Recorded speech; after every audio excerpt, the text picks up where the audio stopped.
Welcome everyone to our next Global Economy webinar with Global Economy Interview Experts, an initiative of M&S Research Hub located in Kassel, Germany. My name is John Riveros.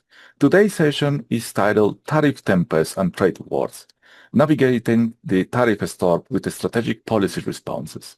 We are looking at the 25-26 trade landscape, specifically the impact of the Trump administration tariffs on Mexico, Colombia, Cuba, and Brazil, and just like the rest of the world has suffered. We want to understand how governments can move beyond political panic and move toward strategic policy modeling. Our guest is Dr. Marco Forti. Dr. Marco Forti is a statistician and researcher, currently serving as a research fellow at the University of Rome, Sapienza. His professional work centers on the application of complex statistical economic modeling and machine learning to evaluate policy impacts. His research contributions are diverse, often bridging the gap between statistical theory and practical social policy-related issues. He has published extensively on topics such as firms' bankruptcy prediction using machine learning, the effectiveness of occupational safety policies, and healthcare performance evaluation. Notably, his work has appeared in journals such as Scientific Reports and Annals of Operation Research. So welcome, Dr. Forti. Welcome, everybody. All right. So we're in this context of the tariff trade wars initiated by the United States. So when a 25% tariff hits, the first instinct for a government is often to retaliate or subsidize everything. Is this a mistake? Yes, in my opinion, it is. I mean, starting a trade wars is always a mistake. There are plenty of literature in favor of a free market or something that is, binded or guided, but not in this trade wars regime. Yeah, and we saw that the countries eventually reacted immediately with the tariff increase, so they responded like with the same magnitude at some point, right? Sometimes not necessary. The European case is one of those examples. As you said, as you mentioned, the fear is actually the worst enemy right now. So I would recommend to every possible government to be rational and to not act by reaction, but trying to see what is really going on and how the tariff is eventually affecting your market, if it is. Yeah, and at this point, it is also important to have the negotiation skills about the economic levels between the countries, right? Because you don't have like the same power when you're dealing with a small country instead of dealing with a large combination of countries like the European Union, right? Yeah, the ability to negotiate is actually crucial. However, the world is bigger than we think. So my first suggestion would be to try to find some different markets in order to relocate all your export or a fraction of this. Eventually, you can relocate your export in a lower price. However, the tariff will not affect your economy in total. That's true. And I would like to go directly into the cases that we were discussing previously. And for example, the case of Mexico, because when we look at Mexico, the automotive and the technological sectors, they are somewhat affected at some point, and especially because we believe, or it was told that the tariffs were placed like taxes on the supply chain, right? So in this manner, how should the government of Mexico react to the situation? As I say, to be rational and to see what is going on effectively. And we know that the supply chain are very, very, very tight, and especially between Mexico and US. And all the North America actually is very, very linked in terms of supply chain. So Canada is playing a part, an important part in this game. And still, it is not a surprise to see that the actual export number for Mexico are actually bigger than we could expect at the moment in which the tariffs will actually took place. And the reason for this is for those supply chain. And so basically the prices rise but the amount is pretty much unchanged or something. And we can actually assist to a situation in which some players will anticipate some acquisition. So eventually you will have higher number that you had previously because of this, trying to avoid tariffs. So still, we don't have any insight about the real amount of damages that this trade wars is actually applying to the Mexican economy. And we should wait for another 2 or 3 quarters in order to have a real insight for this. And still, my suggestion would be to find a relief wave in order to, relocate your unsold export. And We were discussing also that prices will experiment a higher increase, right? Because it yeah, tends to be exponential at this increase of the tariffs, right? And especially because Mexico has some very important dependent of the trade with United States, right? yeah.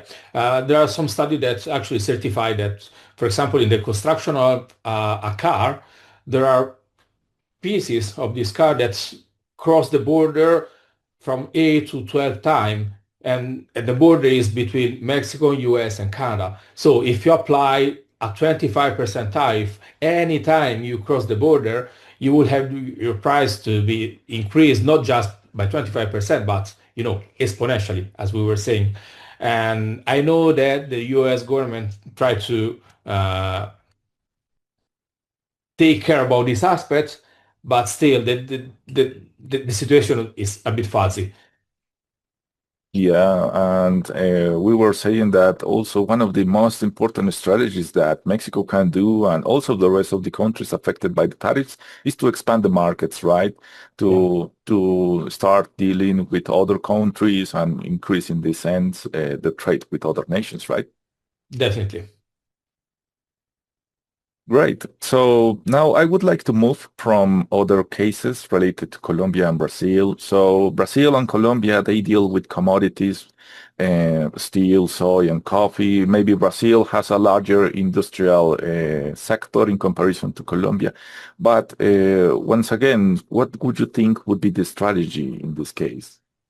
Well, those examples that you mentioned is actually in line with what we were saying before. So in this period, we assisted to an increase of the speed of the Mercosur trade deal with the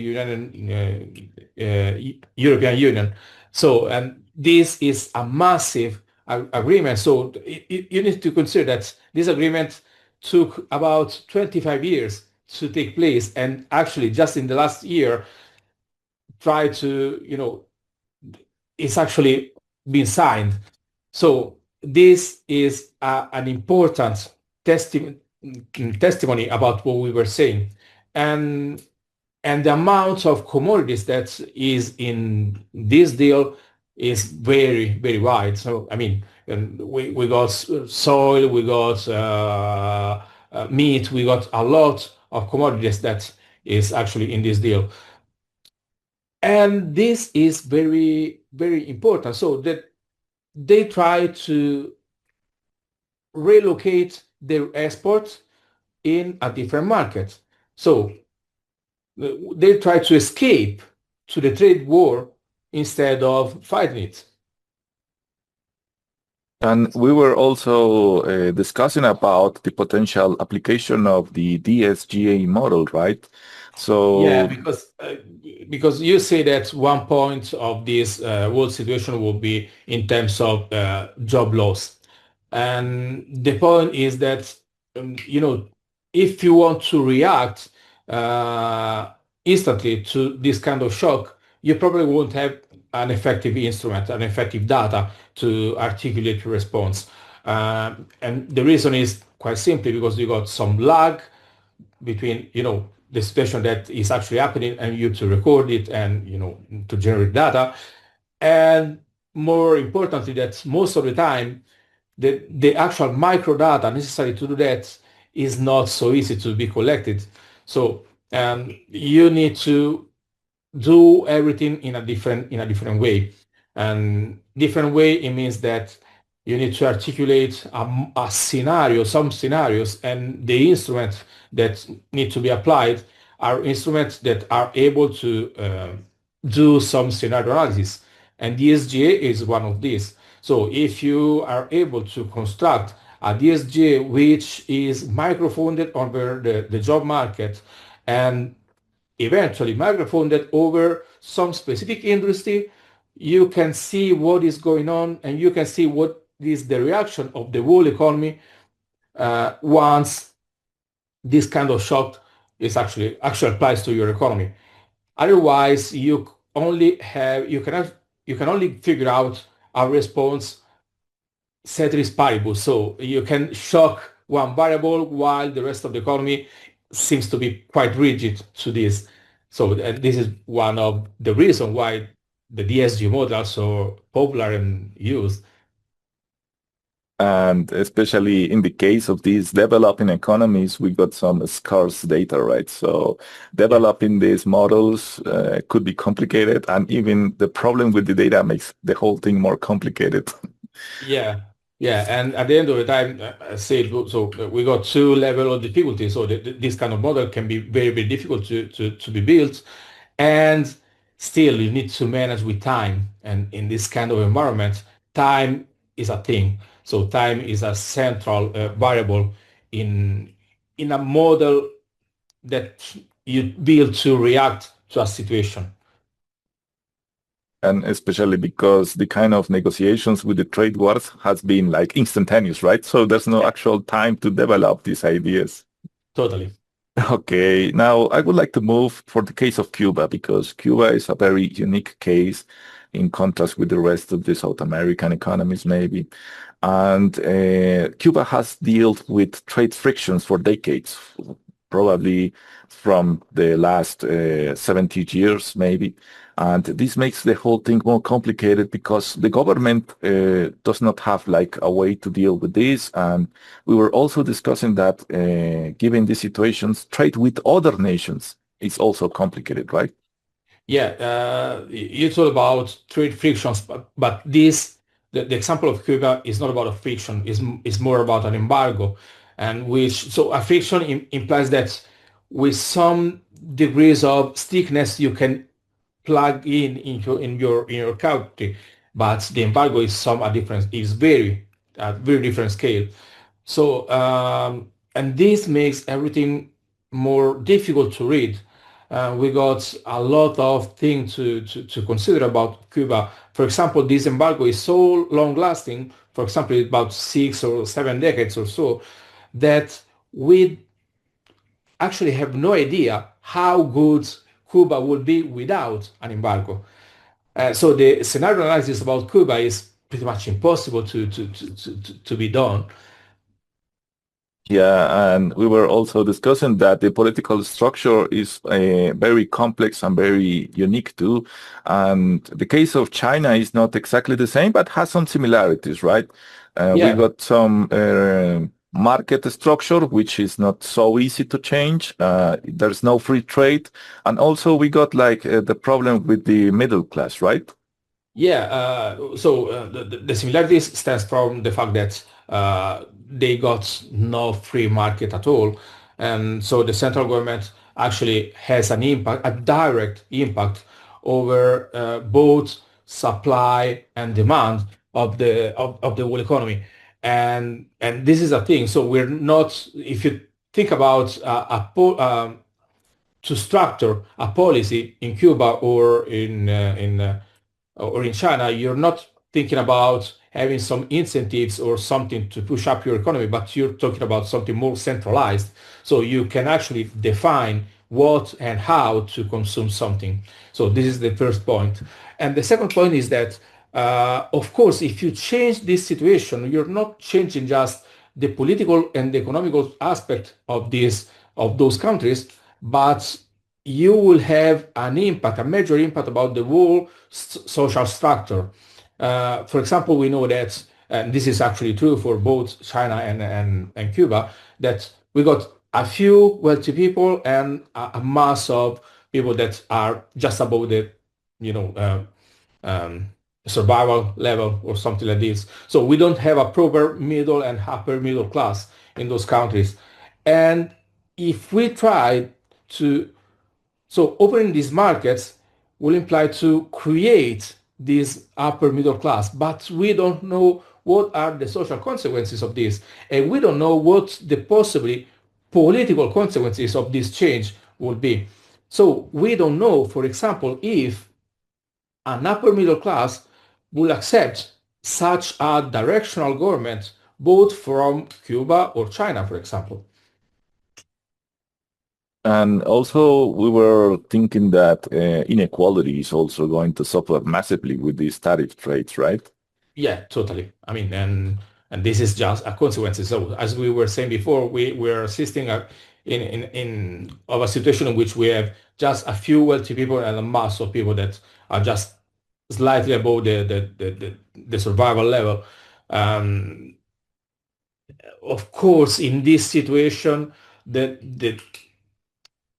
the possibility to react to some external shocks, it depends by the solidity of the economy itself. And in this situation, we are seeing what is going on in Cuba. So now that the US are trying to make their move against Cuba, the situation in the whole country is becoming very, very severe. So we are assisting in a situation which they got no electricity for most of the day, and they got shrinkage in products of several kinds. And of course, we cannot assist, we will never assist to the same situation for China because we are thinking about different scale and different power and different, wellness of the country, of course, not about people, but the country at least. Yes, totally. And like you mentioned, we're just only watching the surface of this stuff going on in Cuba because there's also an energetic crisis right now. And yeah, the whole thing is just getting more problematic. And if we even lack of data on this, so I am not sure how we can actually move in the right direction, right? And Yeah, that's we're just weeping. So this is uh, we used to say that in war the first victim is reality, and Cuba is actually in a situation of war somehow, and they're being dragged in something that is even bigger than Cuba itself.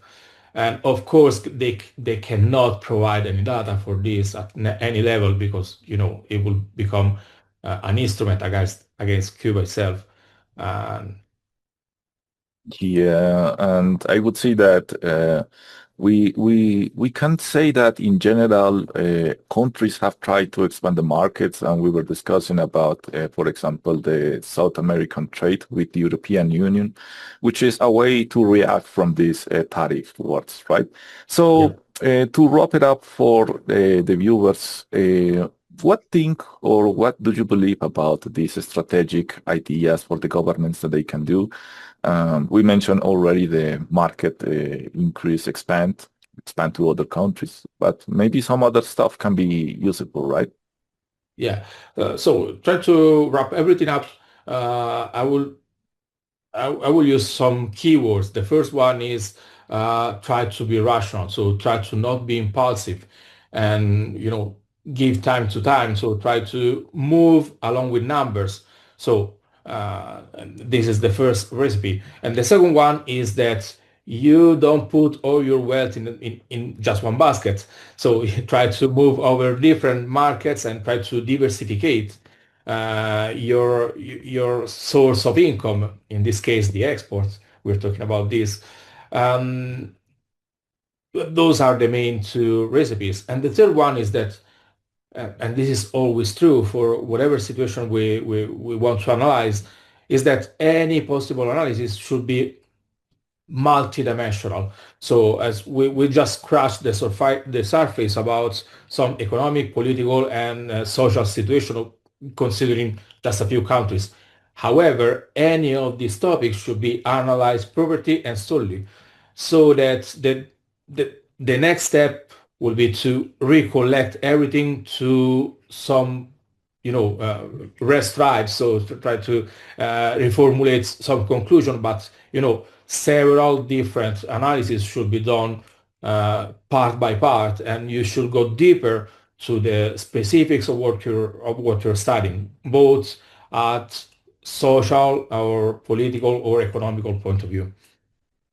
Yeah, and we were discussing that country heterogeneity is crucial at this point because it is not the same to have the level, for example, of international trade that China has relative to, for example, Cuba, or the economic structure that Brazil has in comparison to Colombia. So there is no like a one final solution. No, not at all. There's a specific analysis that must be done, right? And also, I would say that, like you mentioned, information, numbers, data, they are really important to make the right movements. But given the lack of data that we encounter in developing economies like Colombia, like Cuba, for example, in general, South America, it's more complicated for them to deal with this trade war, right? Yeah. Yeah, and by the way, it is not a surprise that the country that are performing better are the one that can collect more numbers. So the countries that are more aware about what is going on in their territory. And something that we did not discuss before, but I think it's important, it's about the human capital accumulation in this manner to respond, right? Because when you got more experts in the government, you are more likely to have more notions about these things that we discuss, and possibly the policy decision making would be best, right? Yeah, totally. And we will see this more and more because if uh, we talk a lot about AI nowadays, but AI is just an instrument. So you can use this instrument in order to do something that you're not properly able to do. For example, if you cannot code, AI can do it for you. What AI cannot do is to think properly, is to imagine something that doesn't exist yet, or something like this. So under this perspective, the human capital will become more and more important. And so will be crucial and essential to structure ourselves as researchers or workers or our students in order to be able to think critically and creatively. I really like this topic that you mentioned, the AI, because this is like a huge boom in the last 2 years, right? So I think that also there is a fair point in the sense that AI is not perfect and it makes mistakes, right? And sometimes making decisions on purely AI is not appropriate because, like you mentioned, if we don't have enough qualified individuals to use it properly, most likely all the decisions coming from them, they are going to be wrong. Yeah, totally. Okay, so we reached to the end of the webinar. Thank you, Dr. Marco. Uh, Thank I you. I think that data is no longer just for academics at this point, right? It's like the new front line of trade diplomacy and policy decisions. And I would like to thank you for your time and your expertise advice on this. Thank you very much. Thank you very much. Okay, Bye. bye.